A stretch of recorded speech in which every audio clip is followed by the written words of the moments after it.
अस्सलाम वालेकुम। क्या हाल है आप सबका। आज संडे एंजॉय कर रहे हैं और दिसंबर आ गया है, मौसम काफ़ी हद तक ठंडा हो गया। आज हम बात करेंगे कार ऑडियो के मतलब। उसमें हम बात करेंगे, एक टर्म यूज़ होती है कार ऑडियो में, break in period of speakers. ये मैं लोगों को गाइड करता रहता हूँ जब से हमने अपना ये बिज़नेस सेटअप किया है कि जब आप नए स्पीकर लगाते हैं और OEM स्पीकर्स को चेंज करके कोई किसी भी ब्रांड के, तो उनको अगर एम्पलीफायर के साथ चला रहे हैं या विदाउट एम्पलीफायर भी चला रहे हैं तो उनका एक ब्रेक इन पीरियड है, वो 15-16 घंटे से लेके कोई 90 आवर्स तक होता है। आप उसको इस तरह कंसिडर कर लें कि आप कोई 15 दिन से 1 महीना का पीरियड है समझ लें। और उस पीरियड के दौरान आप को जो अच्छा एक इंस्टॉलर होगा, अगर एम्पलीफायर लगाया है तो वो एक 75-80% के वॉल्यूम के ऊपर आपको ट्यून करके देगा। हम अल्हम्दुलिल्लाह 100% पे ट्यून करते हैं कि फुल वॉल्यूम भी हो जाए तो आवाज़ की डिस्टॉर्शन नहीं होती। ब्रेक इन पीरियड के दौरान आप अगर उसको अब्यूज़ नहीं करेंगे, अब्यूज़ मतलब ये है कि सारी अपना लाउडनेस हो गई आपके हेड यूनिट में, अगर एम्पलीफायर लगा हुआ है, ट्रेबल बेस फुल कर दी और अब आप उसको फुल वॉल्यूम पे क्रैंक कर रहे हैं कि जी मैंने इस पे पैसे लगाए हैं, तो वो क्लिपिंग पे चला जाएगा। क्लिपिंग टर्म है जिसको हमारे इधर यूज़ करते हैं कि जी स्पीकर फट रहा है। स्पीकर फट नहीं रहा होता, स्पीकर बेसिकली आपको एक इंतजार रिकॉर्ड करा रहा होता है कि भाई हाथ थोला रखो और ज़रा इसको प्यार से चलाओ, आपकी ही चीज़ है। ये इसको जो ब्रेक इन पीरियड हम इसका रनिंग भी कह सकते हैं कि इसमें इसका स्पाइडर सेट होता है। आपकी लिसनिंग प्रेफरेंस या लिसनिंग जो स्टाइल है उसके मुताबिक स्पाइडर इसका अपने आप को एडजस्ट करेगा। कॉइल्स हीट होंगी थोड़ा सा, वो अपने आप को एडजस्ट करेंगी। तो आप कभी फील कीजिएगा, जो मैं आपको बताना चाह रहा हूँ कि जब आप नया स्पीकर लगाते हैं कुछ दिनों के बाद उसकी आवाज़ बेहतर होना शुरू हो जाती है। अगर कंपोनेंट लगाया है तो उसकी ट्रेबल और बेस में सिग्निफिकेंट फ़र्क नज़र आता है, आपको मेजर फ़र्क नज़र आता है कि यार बेस बढ़ गई है और आपका जो स्पीकर है वो लाउड भी हो गया।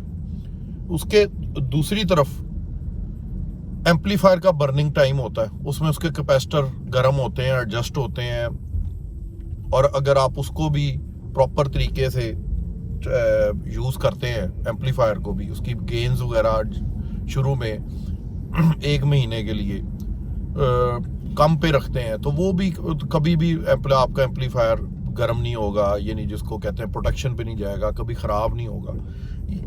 मैंने अपना, क्योंकि मेरा ये पैशन है और पैशन को मैंने बिजनेस में कन्वर्ट किया था, तो मेरे आज तक मुझे नहीं याद मेरा कभी कोई स्पीकर ख़राब हुआ हो 30-35 साल में, या कभी क्या नाम है मेरा कोई एम्पलीफायर ख़राब हुआ हो।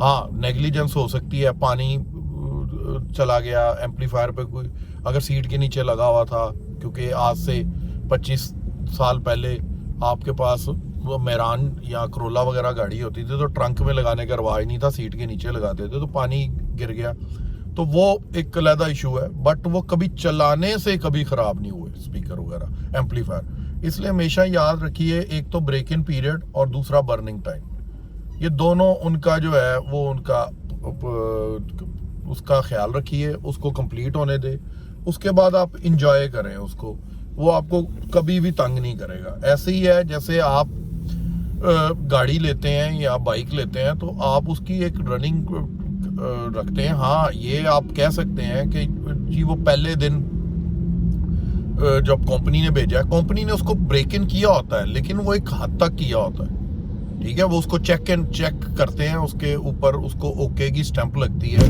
कि ये बिल्कुल ठीक चल रहा है, ठीक है, रिजेक्शन नहीं है। वो पैक जब हो जाता है वो थोड़े देर के लिए चला होता है, लेकिन वो प्रॉपर ब्रेक इन नहीं हुआ होता। फिर ये भी है कि आपने एक स्पीकर है, आपने 3-4 साल सुना, आपने उसको उतारा और उसको 1 साल के लिए पैक करके रख दिया, प्रॉपर पैकिंग की। अब वो जब आप 1 साल के बाद दोबारा चलाएंगे तो वो फिर उसको ब्रेक इन करना पड़ेगा आपको, ये बात याद रखिएगा। क्योंकि बड़े लोग मेरे पास आते हैं कि जब मैंने स्पीकर उतारा था तो बहुत अच्छा बोलता था, अब मैंने लगाया तो 2-3 दिन से मैं फील कर रहा हूँ कि इसमें वो बात नहीं है बेस वो नहीं दे रहा, उस तरह का मज़ा नहीं आ रहा। तो मैं उनको ये कहता हूँ इसको ब्रेक इन पीरियड इसका पूरा, क्योंकि आपने साल, 1 साल, 1.5 साल, 6 महीने इसको पड़ा रहने दिया, तो इसकी कॉइल्स जो है फिर वापस एडजस्ट हो गई हैं। तो इसको आप ज़हन में रखिएगा, आप उसको थोड़ा टाइम पीरियड दें, आपका स्पीकर उसी तरह ही परफॉर्म करेगा। और कभी भी अब्यूज़ ना करें। क्लिपिंग, जब भी क्लिपिंग पे जाए स्पीकर, तो उसको 2-3 वॉल्यूम कम कर लें, उससे ज़िद ना करें कि जैसे फॉर एग्जांपल आप गाड़ी भगा रहे हैं और आपकी गाड़ी 150 या 160 के ऊपर जाके आगे स्पीड नहीं ले रही, और वहाँ समझे आपको ऐसे लग रहा है जोर लगा रही है, तो आप उससे 10 किलोमीटर पीछे आ जाए। अब क्यों गाड़ी के इंजन का बिला वजह जोर लगवा रहे हैं और अपनी गाड़ी का सत्यानाश कर रहे हैं। इसी तरह ही आप स्पीकर या एम्पलीफायर का भी जोर ना लगवाएं। फिर मल्टीपल चीज़ें होती हैं, लोग इधर स्पीकर अच्छा लगवा लेते हैं, एम्पलीफायर अच्छा लगवा लेते हैं, बट वायरिंग पुअर होने की वजह से भी, करंट पूरा ना जाने की वजह से भी ये प्रॉब्लम आती है। ये आप गूगल कर लीजिएगा, आपको ये सारे आंसर्स मिलेंगे जो मैं आपको बताना चाह रहा हूँ। तो आप इस चीज़ को हमेशा मद्देनज़र रख के अपना सिस्टम रन करें, और आपको इंशाल्लाह कभी इसका ये प्रॉब्लम नहीं आएगा कि स्पीकर बर्न हो गया है या एम्पलीफायर प्रोटेक्शन पे चला गया। इसी तरह वूफर है, उसको टाइम दें, उसको भी इसी तरह ही आपने उसका ब्रेक इन पीरियड पूरा करना है, और फिर स्पीकर वूफर जो है वो स्मूथ हो जाता है। अगर आप पहले दिन ही उसको अब्यूज़ करना शुरू कर देंगे, क्रैंक करने की कोशिश करेंगे, तो कॉइल हीट अप हो जाएगी, उसकी लाइफ कम हो जाएगी, फिर उसका वो जो पंच है वो पंच उस तरह का नहीं आएगा। और वूफर के लिए हमेशा जो बॉक्स सेलेक्ट करें वो उसकी स्पेक्स के मुताबिक करें, उसकी जो स्पेसिफिकेशन शीट होती है उसके पैकिंग में से निकलती है, उसके मुताबिक डब्बा डिज़ाइन करवाएं किसी अच्छे इंस्टॉलर से, और उसमें वो वूफर, क्योंकि हर वूफर का स्पेक्स डिफरेंट है, तो हर वूफर का डब्बा भी डिफरेंट है। आई होप कि आप लोगों को आज की वीडियो से कोई नई इन्फॉर्मेशन मैंने शेयर की होगी और आपके नॉलेज में इजाफा ही हुआ होगा। कमेंट्स में ज़रूर बताइएगा किस तरह के आपके कोई और इस तरह के क्वेश्चन, इंक्वायरीज़ हैं, तो मैं उसको एड्रेस करने की कोशिश करूँगा जो मेरे पास थोड़ा बहुत नॉलेज है।